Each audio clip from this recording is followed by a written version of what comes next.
Assalamualaikum warahmatullahi wabarakatuh. Selamat siang kawan-kawan pencinta buku. Bertemu lagi dengan saya Wiwin Eko Santoso. Baik kawan-kawan, saya beberapa hari yang lalu baru selesai membaca bukunya Marshall Green, ya, seorang dubes, ya, duta besar Amerika Serikat untuk Indonesia. Dan buku ini diterjemahkan ke dalam bahasa Indonesia berjudul Dari Soekarno ke Soeharto, G30 SPKI dari Kacamata Seorang Duta Besar. Di sini Marshall Green menulis bersama timnya, ya, bercerita mengenai kisah hidupnya sepanjang bertugas sebagai duta besar dari era Soekarno ke Soeharto. Nah, secara ringkas saya bisa katakan, ya, saya boleh menyimpulkan, ya, intinya adalah dari Soekarno yang memusuhi seorang Marshall Green hingga ke Soeharto yang menemani atau mengawani atau bersahabatlah dengan Marshall Green, Soehartonya, ya. Jadi cocoklah judul itu, ya, dari Soekarno ke Soeharto. Nah, di sini memang buku ini dikesankan dan cukup kalau kita baca seru, ya. Heroik juga setidaknya dari kacamata seorang dubes Amerika ini, karena dimulai dari dia dimusuhi oleh Soekarno dan pengikut Soekarno. Pengikut Soekarno itu disebut sebagai, di sini sering ditulis pengikut Soekarno yang ganas. Itu mengacu kepada para pemuda yang notabene kebanyakan berafiliasi dengan komunis atau PKI atau pemuda rakyat atau apapun lah yang terkenal radikal. Dan itu memang menolak Marshall Green ada di Indonesia berada, dan sudahlah dimusuhi Soekarno, dimusuhi lagi pengikut Soekarno yang ganas. Kemudian sampai di era Soeharto, dia menjadi orang yang paling menyenangkan, dan era itu menyenangkan semua pihak bagi Soeharto maupun Marshall Green. Oke, seperti itu. Tapi begini, judul kita hari ini adalah Diplomasi Buah Durian ala Soekarno. Nah, kawan-kawan pencinta buku ilmu mungkin masih ingat dengan, ya, lagu Jupe, Belah Duren. Nah, ini nggak ada hubungannya, ya. Ini benar-benar durian dalam pengertian denotatif, tetapi dalam makna politik. Nah, gimana tuh, ya? Di sini ada fotonya, coba kita lihat di situ, ya. Ini diceritakan oleh siapa? Marshall Green sendiri. Atas desakan Soekarno, begitu keterangan fotonya, ya. Ya, coba kita lihat foto itu. Atas desakan Soekarno, penulis dalam hal ini Marshall Green mencicipi durian yang berbau sengit. Jadi dia menyebutnya durian itu berbau sengit. Di hadapan ribuan orang di Universitas Indonesia 2 hari menjelang Gestapo. Nah, duta besar Meksiko, Albaran, yang ada di tengah gambar itu maksudnya, luput dari siksaan ini. Wah, jadi Marshall Green, ya, menggambarkan atas desakan Soekarno, dia apa? Terpaksa mencicipi buah durian yang berbau sengit. Dan ini merupakan siksaan. Kapan itu kejadiannya? Ada di halaman 40. Ini saya bacakan saja, ya. Pada saat itu Presiden Soekarno yang seperti biasanya tampak riang mengundang 2 orang anggota korps diplomatik Duta Besar Meksiko, Albaran, dan saya, Marshall Green, agar duduk bersama di panggung bersama pada tanggal 28 September. Maksudnya 28 September 1965. Nah, ketika dilangsungkan upacara peletakan batu pertama Universitas Indonesia. Tetapi segera menjadi jelas bagi saya, bagi Marshall Green, ya, bahwa Soekarno hendak menjalankan salah satu siasatnya. Oh, jadi Soekarno katanya akan melakukan suatu siasatnya. Apa itu? Karena setelah mengetahui bahwa saya, Marshall Green maksudnya, amat tidak suka durian yang baunya seperti keju busuk. Jadi Marshall Green ini merasakan baunya durian yang enak menurut kita orang Indonesia itu seperti durian busuk, seperti keju busuk. Nah, jadi karena setelah mengetahui bahwa saya amat tidak suka durian yang baunya seperti keju busuk, Soekarno mengambil sebuah durian dan dibawa ke panggung. Nah, Soekarno memimpin paduan suara mahasiswa, makan. Lalu saya, Marshall Green, terpaksa menelan makanan yang menjijikkan itu. Saya tidak tahu, ya, penekanannya bagaimana. Tapi Marshall Green menyatakan buah durian itu menjijikkan, ya. Dan dia terpaksa sekali. Dan ini adalah siksaan buat seorang duta besar Amerika Serikat. Kita lanjutkan. Lalu saya terpaksa menelan makanan yang menjijikkan itu demi kehormatan negara saya. Ya, Amerika Serikat maksudnya ya. Rekan saya dari Meksiko terhindar dari cobaan berat ini. Wah, berarti Soekarno ngasih cobaan berat ya. Inilah pertemuan terakhir saya dengan Soekarno.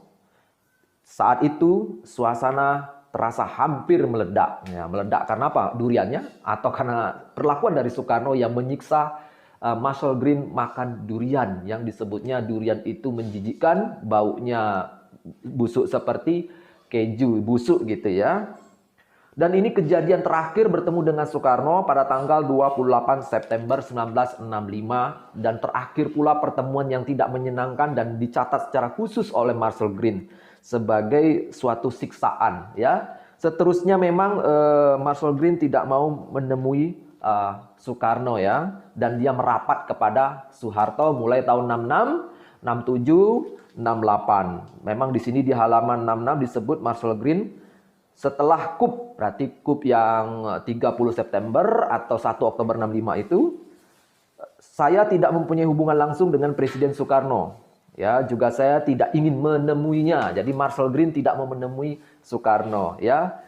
Bukan karena hanya masalah buah durian itu, tapi juga masalah politik hubungan Amerika Serikat dengan Indonesia. Seperti itu ya. Demikian yang buku Marshall Green bercerita tentang serangan diplomasi ala Soekarno dengan menyiksa Marshall Green makan buah durian. Buah durian dikatakannya busuk. Nah, kawan-kawan pencinta buku dan pencinta ilmu, saya pernah membaca sebuah artikel yang saya cari dalam seminggu ini tidak ketemu, yang itu tentang resep untuk mengusir kecoa. Nah, yaitu dengan menggunakan durian. Jadi durian sudah kita makan diletakkan di tempat yang banyak kecoa, maka kecoanya lari. Tapi saya tidak ketemu artikel tersebut, ya. Tidak ketemu kecuali artikel atau tulisan bonus ya, ini bukunya ya, bonus yang dari majalah Trubus edisi Februari 91 berjudul Jenis Durian di Indonesia. Jadi yang saya temukan ini ya, jenis durian di Indonesia, dan ada cerita tentang duriannya Soekarno. Nah, tapi apa iya kecoa takut dengan buah durian ya? Apa seperti itu? Ya, apa hubungannya dengan Marshall Green? Ya, nggak ada hubungannya sih. Ya, secara langsung tidak ada. Tidak langsung, ya mungkin juga tidak ada. Tapi begini, karena penasaran itu maka secara saya mencari di dunia maya. Sebuah tulisan yang saya temukan adalah berjudul Uji Mortalitas Kecoa Amerika. Dalam bahasa Latinnya Periplaneta Americana, menggunakan ekstrak kulit durian, Durio Sibetinus Mur. Nah, ini tulisan dari Denai Wahyuni, Risa Etika Muktitama. Denai Wahyuni dan Risa Etika Muktitama. Jadi ada uji mortalitas kecoa Amerika. Namanya itu memang kecoa Amerika. Ini jurnal Poton edisi Juni 2019 ya. Nah, tulisan ini saya baca, ternyata bukan buah duriannya, tetapi kulit duriannya itu yang dimanfaatkan, ekstraknya bisa untuk bukan mengusir kecoa, tapi malah membunuh kecoa. Jadi di sini dikatakan bahwa salah satu upaya untuk mengurangi kecoa Amerika, nah memang namanya kan kecoa Amerika tuh, tanpa menggunakan insektisida sintetik adalah dengan menggunakan ekstrak kulit durian. Ya, ekstrak kulit durian itu mengandung senyawa flavonoid, sapoini, tanin, dan alkaloid. Wah, ini ekstrak durian ini dikerjakan dengan menggunakan metode eksperimental laboratori ya pada bulan Januari sampai Februari 2018. Tergantung pada konsentrasi ekstrak tersebutlah pada kulit durian itu menentukan kecepatan mati mati kecoanya itu ya. Jadi kalau semakin ekstraknya kental, maka kecoanya lebih cepat mati. Yang saya baca dulu artikelnya adalah mengusir kecoa. Kalau ini dengan ekstrak kulit durian itu membunuh kecoa. Ternyata di situ ya. Dan disebutkan di artikelnya si Denai Wahyuni dan Risa Etika Muktitama ini adalah yang menarik menurut saya begini, dan ini memang harus kita ingat terus ini, dan memang pengalaman kita selalu begini. Apa tuh? Kecoa Amerika atau Periplaneta americana banyak ditemukan di daerah tropis yang tempat perindukannya adalah tempat yang kotor, lembab, dan sejuk seperti WC. Nah, ya, kemudian di bawah tumpukan barang, di gudang yang lembab dan berbau, ya, atau tempat-tempat gelap lainnya. Nah, kecoa itu kan senangnya di situ tuh. Tempat-tempat yang berbau, lembab. Ah, itu kecoa tuh, termasuk kecoa Amerika, karena memang ada kecoa Jerman, kecoa apa lagi tuh ya? Ya banyak sekali kecoa rupanya. Nah, kecoa itu punya peranan penting ya dalam kehidupan di dunia ini. Apa tuh?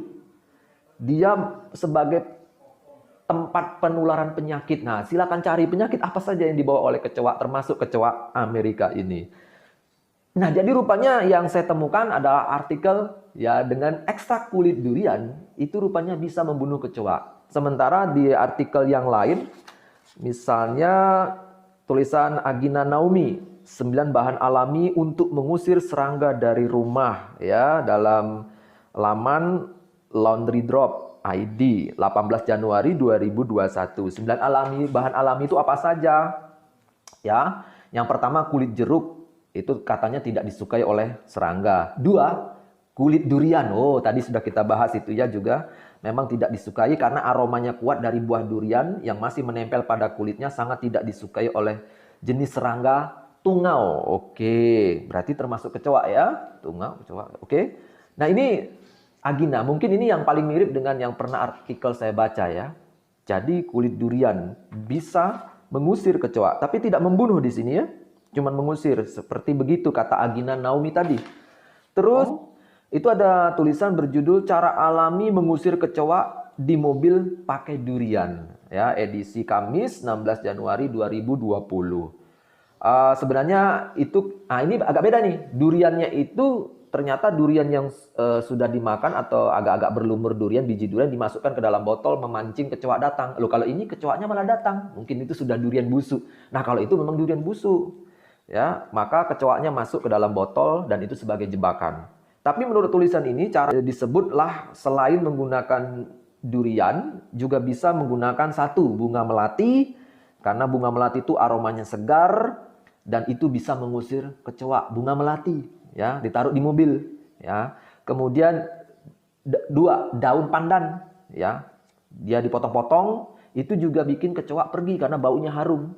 Yang ketiga, daun serai. Nah, kalau daun serai diperlakukan beda, dengan cara direbus dulu, baru ditaruh di sebuah tempat, botol atau apa, nah ditaruh dekat mobil, maka kecoa akan pergi. Jadi durian kulitnya, ya daun pandan yang harum, daun serai, bunga melati yang harum-harum itu tidak disukai kecoa. Jadi durian ya kulitnya dan mungkin juga isinya, ya jeruk juga, lemon itu juga bisa mengusir kecoa dan serangga lainnya. Serangga-serangga yang tidak suka bau-bau harum. Serangga-serangga yang sukanya di tempat-tempat yang busuk. Tidak suka buah durian, aroma durian, juga daun pandan, jeruk, ya, serai dan sebagainya. Jadi, apa yang ingin saya katakan di sini sebenarnya adalah simple. Kalau yang tidak suka durian, yang saya tahu adalah Marshall Green. Nah, ini kan manusia, ini bukan hewan loh ya. Dan kalau serangga yang tidak suka durian adalah kecoa salah satunya ya. Nah, inilah ya kejadian 28 September 1965, saya kok jadi terkenang tentang resep mengusir kecoa gitu ya. Tapi begini, baiklah kita kembali kepada manusia soal buah durian. Marshall Green salah satu orang yang tidak suka durian. Saya pernah bertemu juga dengan orang yang tidak suka durian, ngakunya begitu ya.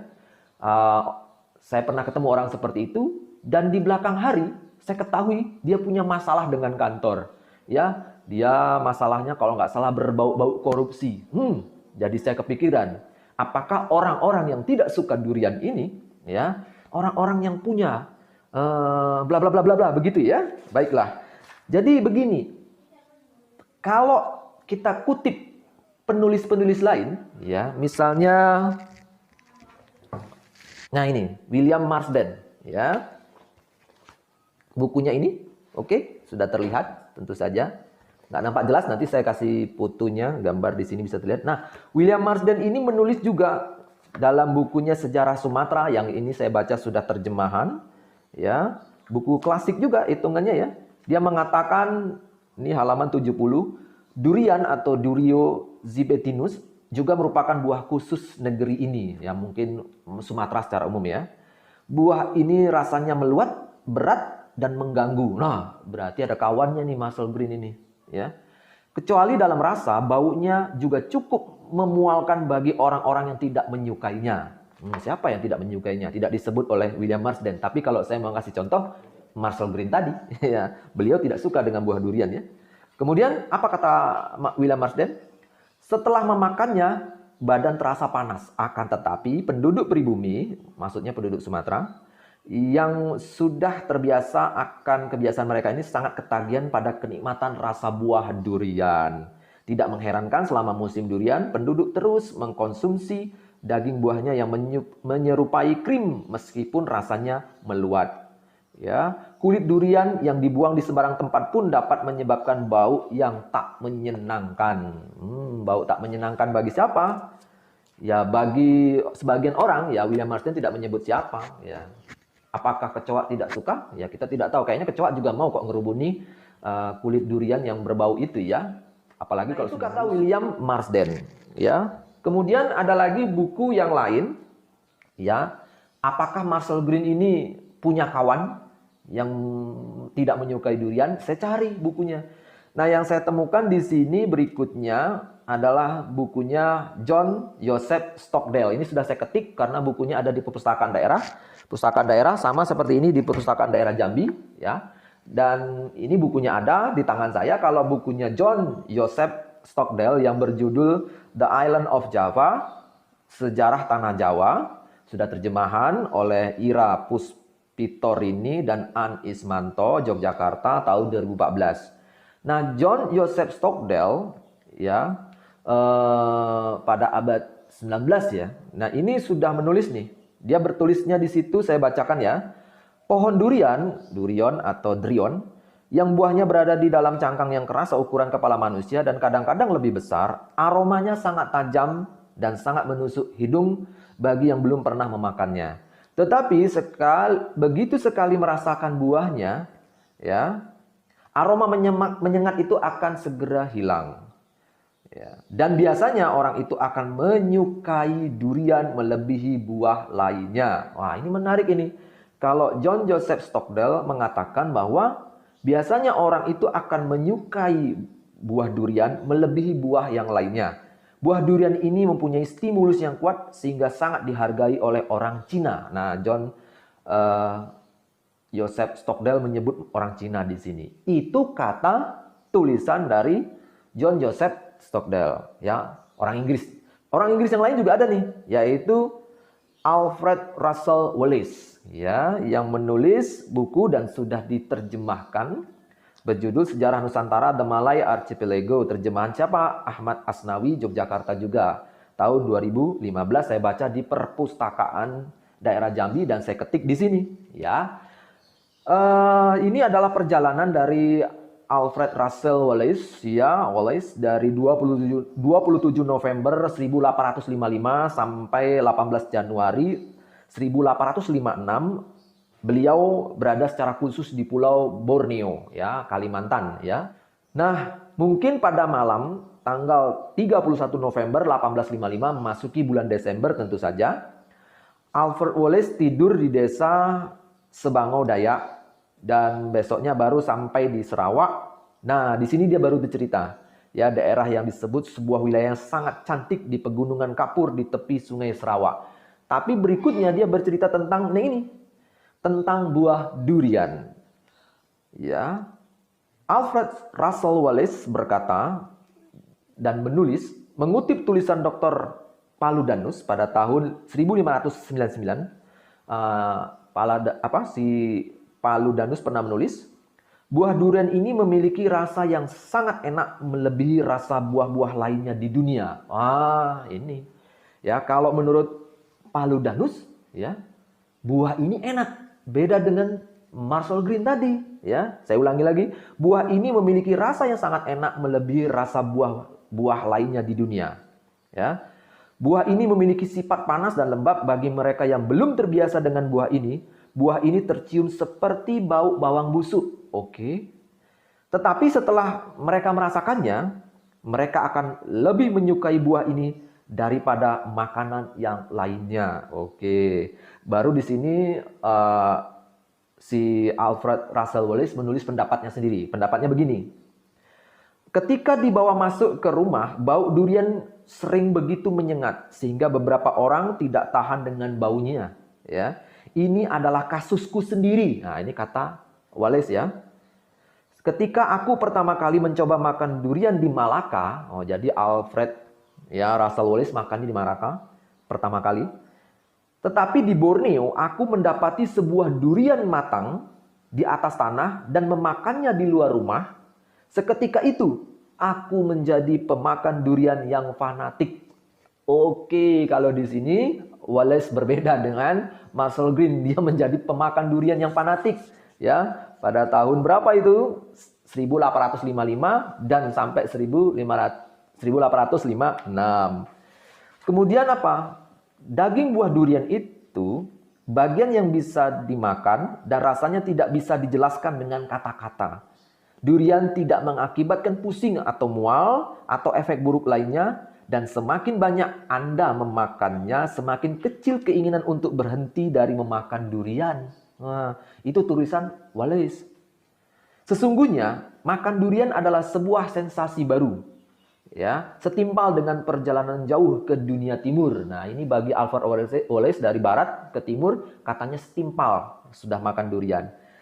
Dalam musim buah durian ini, sebagian besar buah diawetkan ke dalam toples bambu. Kemudian durian itu diawetkan dan difermentasi dan memiliki bau busuk yang menyengat bagi orang Eropa. Nah, kalau yang ini yang fermentasi, bau busuk baru ditulisnya nih. Bukan yang buah durian masih segar-segar begitu. Nah, tetapi orang Dayak, ini kata Wallace lagi, menghargai sebagai makanan perangsang dengan nasi mereka. Nah, itu dia. Saya membayangkan kayaknya ini yang difermentasikan bisa seperti tempoyak ya. Wah, tempoyak, sambal tempoyak durian dengan teri deli itu enak sekali ya. Baik, kita lanjutkan ini apa yang dikatakan Wallace ya. Jika aku harus memilih dua buah yang mewakili kesempurnaan di kelasnya, aku tentu saja memilih durian dan jeruk sebagai raja dan ratu buah. Itulah kata Alfred Wallace ya, Sejarah Nusantara, judulnya yang sudah diterjemahkan. Jadi kalau Marshall Green tidak suka buah durian, Alfred Wallace ya ini menyukai buah durian ya. Seperti itu yang bisa kita dapat dan bisa kita rasakan. Ternyata ya Marshall Green memang tidak suka buah durian. Ada apa itu ya? Kemudian nah yang tadi ini sebagai penutup saya harus membaca sebagian dari isi jenis durian di Indonesia. Ya, di sini ada durian kesukaan Soekarno. Kemudian ada di sini disebut ada durian yang liar di hutan, itu contohnya durian kura-kura dan banyak tumbuh di Kalimantan Barat. Wih, ya Kalimantan Barat punya durian. Apakah ini? Ya ini durian kura-kura. Katanya rasa daging buahnya manis meskipun belum matang. Wih, asik ya. Kemudian ada durian lai, yaitu oleh masyarakat Dayak Kenyah. Jenis durian ini dikenal dengan nama durian daun. Oke, apa nih? Durian ini paling disukai masyarakat Kalimantan karena rasanya seperti susu. Wah, durian ini meskipun sudah jatuh dari pohon, ya buahnya tetap utuh dan tidak pecah. Jadi rasanya seperti susu ya, susu dalam makna yang denotatif ya. Oke, itu durian yang disukai oleh masyarakat Dayak Kenyah. Mantap, mantap, mantap.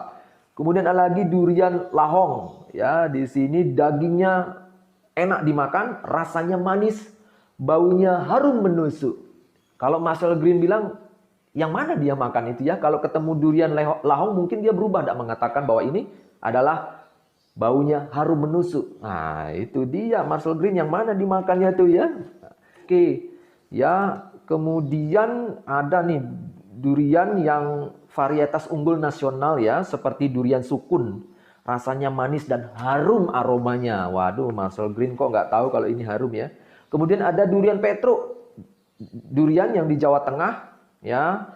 Daerah asalnya dari Randusari, Jepara ya, Jeporo. Rasanya manis sekali, namun aromanya tidak begitu tajam. Ini nih. Kalau ini durian Petro, aromanya tidak begitu tajam, tapi rasanya manis. Kalau durian Sitokong bagaimana? Yang asli dari Betawi, tepatnya di daerah Ragunan, Pasar Minggu, Jakarta. Kalau ini dikatakan rasanya manis, beraroma harum yang cukup tajam. Jadi kalaupun berbau, tapi baunya harum, tajam memang ya. Itu dia tadi durian orang Betawi, yaitu durian Sitokong. Kemudian ada durian Simas. Aromanya tidak begitu tajam, tapi harum. Nah, terus ada durian Sunan yang berasal dari daerah Gendol, Boyolali ya. Nah, ini rasanya manis, beraroma harum menusuk. Wah. Kemudian ada durian Otong ya, yang disebut rasanya manis sekali dan aromanya tidak begitu tajam. Ada juga durian Sidodol, ya, daerahnya dari Kalimantan Intan, Kalimantan Selatan. Nah, ini Kalimantan nih punya durian, namanya durian Sidodol. Gurih, ya, pulen, buahnya manis. Waduh, asik nih, aromanya harum. Nah, ini durian dari Kalimantan harum ya, sama seperti cerita Alfred Wallace juga ya. Nah, itu ada durian Sijipang, ya, rasanya manis gurih, beraroma harum. Jadi Marcel Green, cicip dong durian ini ya. Ini beraroma harum ini, durian si Japang ini. Kemudian ada lagi nih durian daerah mana nih? Namanya durian Sikiri. Ya, asal Banjarnegara, tepatnya di Singomerto. Ya, 5 km dari Banjarnegara ke arah Wonosobo. Ada durian Sikiri. Rasanya bagaimana nih? Manis, sedikit beralkohol. Beralkohol. Kemudian ada durian si Welaki ya. Wah, ini berasal dari Banjarnegara juga. Dari desa Bunderan Penggelan ya, bacanya gitu ya. Ada durian Kamun. Durian Kamun populer ini di Banjarnegara. Durian Kamun. Rasanya manis legit, aromanya harum tetapi tidak tajam. Kemudian ini penting nih. Durian Ajimah, yaitu rasanya manis pahit, dalam kurung alkoholik. Nah, durian Ajima ini adalah durian salah satu yang kesukaan Bung Karno semasa hidupnya, sehingga sering disebut dengan sebagai durian Bung Karno. Oh, jadi durian Ajimah itu adalah yang rasanya manis pahit. Ya, manis pahit. Kesukaannya Bung Karno sehingga dinamakan durian Bung Karno. Apakah Marcel Green memakan buah durian yang ini ya? Tapi kan ini rasanya manis pahit. Wah, kemudian ada lagi durian Hepe. Nah, ini juga durian yang disukai oleh Soekarno ya, Bung Karno ya. Durian Hepe alias durian Bung Karno ini dapat kita temukan di daerah Jonggol, dalam kurung Bogor. Memiliki buah yang tebal dan rasanya manis pahit. Pahit yang seperti apa? Yang manis pahit, manis tapi kok pahit? Gimana tuh ya? Kemudian durian Parung. Durian ini merupakan salah satu durian kegemaran Bung Karno. Lagi-lagi Bung Karno punya banyak durian yang dia suka ya. Tanaman induknya sudah mati tersambar petir, tapi diusahakan hidup lagi nih ya, ceritanya singkatnya begitu. Tapi yang jelas rasanya manis, bijinya kecil-kecil. Ada lagi nih, durian Salejo. Bacanya gimana sih? Durian Saleja ya. Di desa Sukajaya, Ciomas. Ya, rasanya manis, tetapi tidak begitu alkoholik dan bijinya kecil-kecil. Terus ada durian Kendil, desa Brongkol, Jambu Semarang. Nah, ini rasanya manis legit, aromanya sedang dan tidak tajam. Ada lagi durian bubur ya, berasal dari Brongkol, dalam kurung Semarang. Nah, bagaimana nih buahnya? Rasanya manis, harum aromanya. Durian ini ya. Terus ada lagi durian buhaya, ya, durian yang populer di Kalimantan Timur. Wah, Kalimantan Timur nih. Buahnya berkulit tebal, rasanya manis kepahit-pahitan karena kadar alkoholnya tinggi. Manis-manis pahit ya. Jadi Soekarno senang yang durian manis-manis pahit. Apakah durian buhaya ini pernah dicicip oleh Bung Karno? Saya juga belum kayaknya ya. Kemudian ada durian lutung, ya, rasanya manis alkoholik, aromanya tajam, dan durian ini hanya terdapat satu pohon di Kendal, Jawa Tengah. Barang langka ya durian lutung ya. Terus ada lagi durian Simimang di Madukoro, Banjarnegara. Durian ini pernah menjadi juara sebagai buah unggul. Rasanya manis, alkoholik, dan aromanya tajam sekali. Itu ya jenis durian yang ada di Indonesia. Sekali lagi ya, pada tanggal 28 September 1965, ya Marshall Green merasa disiksa oleh Soekarno dengan mencicipi buah durian di UI di depan banyak orang. Dia tersiksa, kata dia buah durian itu bau busuk. Ya, saya tidak ingin menghubungkan dengan kecoa Amerika yang sukanya di tempat yang jorok dan tidak suka yang harum-harum seperti durian. Tapi yang jelas ya, Marshall Green tidak menyukai buah durian. Dan terima kasih dari saya itu saja. Jika ada kekurangan mohon maaf. Assalamualaikum warahmatullahi wabarakatuh.